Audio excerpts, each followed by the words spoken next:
আলু এবং ময়দা দিয়ে কি আপনারা ক্রোসেন্ট বানিয়েছেন? যারা এখনো বানাননি আমার ভিডিওটি তাদের জন্য। আসসালামু আলাইকুম ভিউয়ার্স, মোমেনাস কুকিং এ আপনাকে স্বাগত। আজকে আমি ধাপে ধাপে আপনাদেরকে পুরো তৈরির প্রক্রিয়াটি দেখাবো। আশা করি লাইক দিয়ে ভিডিওটি সম্পূর্ণ দেখবেন। তো চলুন মূল ভিডিওতেই চলে যাই। এখানে আমি মিডিয়াম সাইজের 6টি আলু নিয়েছি। এখন আলুগুলোকে আমি সেদ্ধ করতে দেব প্রেসার কুকারে। আমার আলুগুলো সেদ্ধ হয়ে গেছে, এখন আলুগুলোর খোসা ছড়িয়ে নেব। আমি এগুলো একটি পিষানির সাহায্যে এগুলো ম্যাশ করে নিব। আর ম্যাশ করার সময় খেয়াল রাখতে হবে যাতে আলুর দানা না থাকে। আমি হাফ কেজির বাটিগুলোর 1 বাটি আমি ময়দা নিয়েছি। এগুলো মেজারমেন্ট কাপের 3 কাপ হবে। 2 টেবিল চামচ আমি সাদা তেল দিয়ে দিলাম, আর এখানে প্রয়োজন মতো লবণ দিলাম। তারপর সবগুলো একসঙ্গে আমি শুকনো অবস্থায় ভালো করে মেখে নিব। মাখার পর এরকম দলা বেঁধে যাবে আর পরে ঝুরঝুরে হয়ে যাবে। এখন এগুলোকে আমি অল্প অল্প পানি দিয়ে একটু ডো তৈরি করব। পানিটি একবারেই দেওয়া যাবে না, পানি বেশি পড়লে নরম হওয়ার চান্স থাকবে। ডো হবার পরে আমি এগুলোকে 30 মিনিটের জন্য রেস্টে রেখে দেব। আপনারা এখানে ময়দার পরিবর্তে আটাও ব্যবহার করতে পারেন। যে আলুগুলো ম্যাশ করেছিলাম ওই আলুগুলোতে আমি 2 টেবিল চামচ কর্নফ্লাওয়ার দিয়ে দিব। 1 প্যাকেট ম্যাগি চাট মশলা দিয়ে দিব। স্বাদ মতো কাঁচামরিচ কুচি দিলাম। সামান্য বিট লবণ দিব। পনে 1 চা চামচ মরিচের গুঁড়া দিব।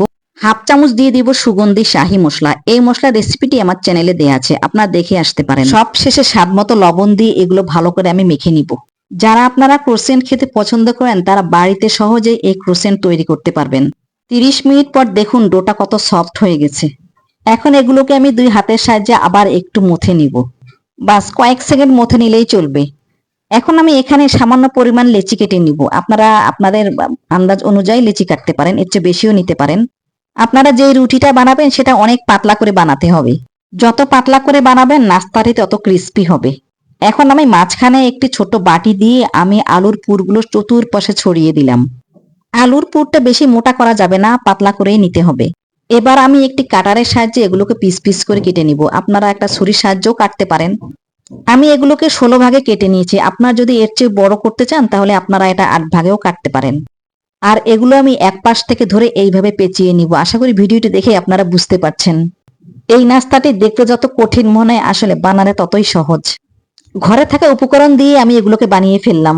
সবগুলো নাস্তা বানানো হয়ে গেলে আমি এখন চুলায় ভাজতে যাব।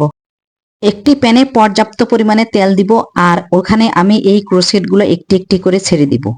তেল গরম হবার আগেই আমি এগুলো দিয়ে দিব।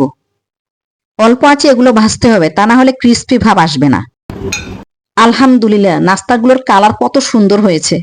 ভিডিওটি দেখেই লোভ লাগছে, তাই না? তাহলে আজই বানিয়ে ফেলুন। এখন আপনিই বলুন, কত সহজে বানিয়ে ফেললাম, তাই না? আপনারা বাসায় বানিয়ে কেমন হয়েছে আমাকে কমেন্টসে জানাবেন। আমার এই ভিডিওটি যদি একটুখানি ভালো লাগে, একটুখানি কাজে লাগে, তাহলে আপনারা যারা ফেসবুক থেকে দেখছেন পেজটি ফলো দিয়ে রাখবেন, আর যারা ইউটিউব থেকে দেখছেন প্লিজ চ্যানেলটি সাবস্ক্রাইব করে রাখবেন। আলুর ক্রোসেন্ট বা পটেটো ক্রোসেন্ট নামটি যেমন সুন্দর, খেতেও কিন্তু দারুণ। আমি আশা করছি নাস্তাটি আপনাদের কাছে অনেক ভালো লাগবে। তো আল্লাহ হাফিজ।